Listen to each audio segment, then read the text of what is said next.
Crazy. No, it is crazy, man. We rolling now. So Okay. it was one of those things where, like, even when I started doing these interviews and stuff, and I started making, like, I suppressed who I knew because I just kind of wanted to forget that life. You Just got to all, separate to upgrade, and then you come back and put your hand out. You know what I'm you saying? feel me? But Yeah. then once I started reaching out, I'm like, damn, I know this person, I know this person, I know this person, I know this person, I know, like, and you start to, like, what we were doing back then was really some legendary, groundbreaking shit. Like, if you It was look at who we before were any of around, this. Yeah. we was around some people that's still in the industry now. When you talking And about, even if they wasn't still in the industry, we was around people that started this shit, that really birthed it. They might have got blackballed or whatever over the years, but it's like, bro, we was doing this before this shit was really cool and the popular thing to do. You know what I'm saying? But what you were saying about all them random connections they add up, like that's how my path, that's how I chose my business. Now, all them through them years of producing, I was just the token little white boy around, just making shit happen. And meeting all these random connections and just impressing, becoming number two in all sorts of organizations just because I was solid and always helping people out and people just trusted me. And I got to the point where it was like all these weird connections started coming back together through me. Yeah. Like it might be two boss seven figure that's on their own in two different cities, and I bring them together just off of love and respect for me mutually. And it's just like that's all I did over time was just use them little connections, them random shit that didn't make sense at the time. All came back together, just nurture them relationships over years and over time. And now you're the one that everybody look to for something. You know what I'm saying? Exactly. Yeah. And see, so it's like one of my famous sayings that I always say is 2 + 2 = 5.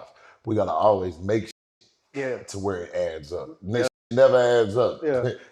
Yeah. No, so yeah, we kind of jump straight into it, but yeah, I like it's organic, man. Let's keep it rolling. We can cut what's good and get rid of what's not. You know what so welcome to Mogul State of Mind. It's Uncle Spin. We got a special guest here today. So I never introduce my guest. I like to let my guests introduce themselves. So man, tell them who we here with today. Man, I'm a humble guy, but man, I'm King Henry, super producer. I own the biggest exotic rental company in Miami. I like to think so. At least top 5, soon to be the entire world. Yo. What's the name of your business? Quantities of quality. That speaks for itself. Say that one more time, bro. Quantities of quality. You know how people talk about quality over quantity? Yeah. We got quantities of the quality, man.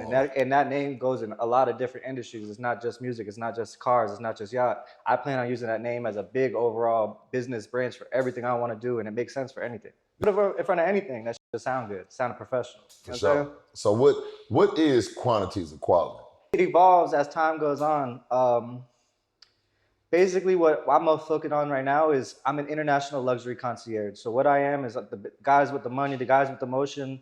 Any person who makes it out their city and wants to do something, they come to those tourist locations trying to get the cars, get the yachts, build that brand, build that image for themselves. I'm the guy that they call, and I provide full service A to Z, anything you need, pretty much. It starts with the car, it starts with the yacht, it starts with the house, whatever you want.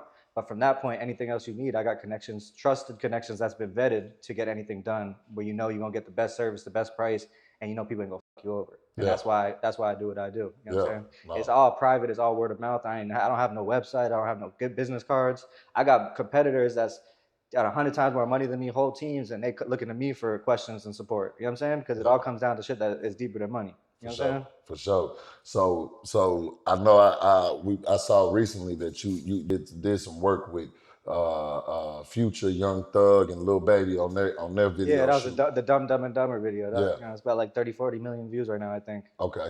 But so that's your cars in that video. Yeah, it was 25 cars there, really more than that. And that happened about 2 a.m. in the morning. We was there for like 6-7 hours waiting for the artist. I had 3 cars there.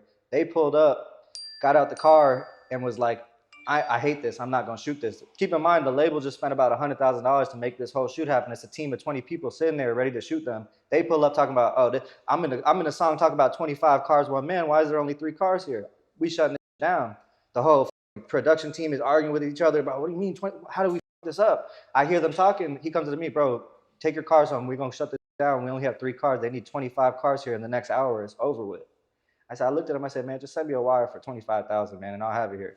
You know what I'm saying? and they really got a lot of value for that too, because I was giving them cars that wasn't even really what they was paying for. I'm throwing in Aventador SVJs for free, STO, them $400,000, $500,000, $600,000, $700,000 cars, just because that was what's sitting there and I needed to make it happen. Yeah. You know what I'm saying? Yeah. And the craziest thing about all this, I don't really like to speak on it. I know I'm kind of going off, but it's like, in my position, I don't own none of them cars. I'm the guy with the motion. I don't want to be the one that puts my own money and rents my own cars out. All them owners pulled up that day. They all made anywhere from $600 to $800 for their car to be there all day. I walked out that 20,000 in my pocket. I'm the one driving the cars. I'm the one pulling up to artists saying, yeah, these are my cars. I'm not claiming I own them. I'm the one who makes it happen. When you call it, I get it to you for the best price. It don't matter who owns it. I'm the one who makes sure the owner makes his money off his investment, his lifetime investment. He don't want to deal with these type of clients anyways. He's some rich 60-year-old man. I'm the one who gets shit done. By providing so much value to this guy, he now provides value to my clients, and now they're more protected. They get better numbers. They get better service off of my face. Everything comes off my face at the end of the day. Yeah. And that's why it's powerful. You know what I'm saying? And that's why people will use me. Technically, I'm a glorified middleman, but I didn't took this to an art. So it's like now by me being there now, it just provides all sorts of 10 times of value on both ends, and everybody winning. I'm bringing him 7 figures a year, millions in sales. My clients getting whatever they want at the snap of a finger, and they know if Henry's face is on the deal, it's gonna be smooth. They ain't gonna take my deposit. If I scratch a little rim, they're gonna work with me. You know what I'm saying? No, for sure, for sure. And you know, I tell people all the time in business, you know, you gotta know. So I got 4 steps to life. 4 steps to life, business, anything. Identify, be intentional, execute, capitalize. So to hear you say, I'm a glorified middleman, that means you've identified your role and you're intentional about it. Yeah. And then when you execute, that's when you start to capitalize, and that's why you had the success. I was just a little producer that was in the right rooms around some good money. I done worked my way up, but they liked my beats. I'm making beats off $20 speakers in my mama's garage at the time. Like I'm around renting Lamborghinis, getting a mansion. I'm over there cooking up, and I'm just starting to peep how shit works. And my goal in life was always to get to the top, not only to reach and work with the highest point, but to provide some sort of value and change the generations to do something good. Like I wanted to get a point of influence where I could be like, hey, let's join forces and build a orphanage, or help people out, or create opportunities for people. And I'm doing that by myself right now. I'm building an orphanage in Uganda. We'll get into that later.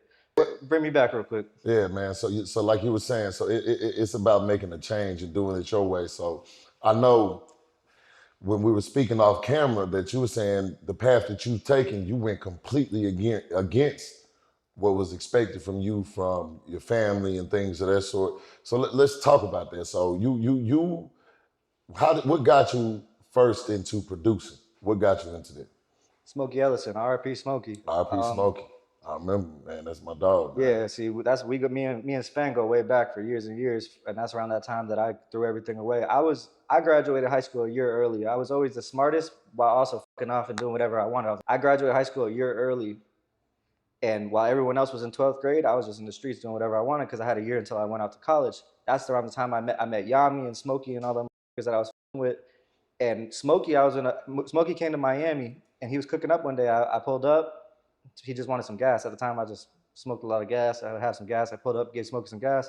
I heard him making a beat, and that shit just touched me so hard. Bro, that just his sound, his vibe, bro. Just being there, just like, bro, should give me goosebumps literally right now talking about it. Me and Yami made a crazy one. I never dropped it though. Bro, look, me and Yami fell off, but I always love and respect him regardless of what happened, because he put me in position to meet certain people that over time I took into my own hands. And I didn't run off with nothing of his, but I earned the right to be in rooms with certain people, and that shit took me to a whole nother level. Like every step along the way I didn't realize that time was the perfect next stepping stone to get to where I needed to be, to where I am today. And it's and I never really knew what I was doing, but I'm a man of God, and I'm not religious by any means, I'm spiritual, but I've always had this weird gut feeling in my stomach that just told me what to do when no one else understood, when no one else could even see the vision. You know what I'm saying? And I call it being vertically in line. So even me, when I went on my mission, I said, I'm gonna change my life physically, spiritually, financially, and mentally. And when you get all 4 of those things working together. It's like the Thanos stones on your hand, man, you know what I'm saying? Like, I can rule the world, you know what I mean? So, all right, cool. So you went against everything. So you were supposed to go to college. Yeah, I was supposed to go to college. I heard Smokey cooking up that day. I threw it all away and said, I'm gonna be a producer. My whole family, everyone I knew said, man, you're an idiot, bro. You don't even know how to make music. You ain't gonna be no producer. And I just knew in my gut, that's what I wanted to do. So I started doing it. Crazy thing about it is I started because of Smokey. About 6 months later, Smokey passed away. We ain't gonna talk on that, but Smokey passed away, and I was lost because the person that just influenced me to change my entire life and throw everything away now passed away. So what I did at that moment was start looking into Smokey, and that's how I really tapped in with Texas, because I started with Road Run Simo, RRW. This is way back before I even got into rentals. You know what I'm saying? This really changed my life. We'll go into that deeper into the interview.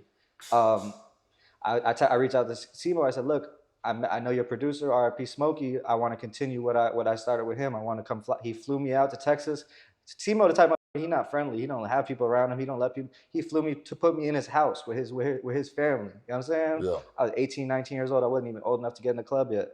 At that point, I started making music with Simo. Simo had just gotten out as well. You know Simo. Yeah, I know You know what I'm saying? Simo. Simo was starting off as well. You know, Simo a big dog now. Simo a very respected person.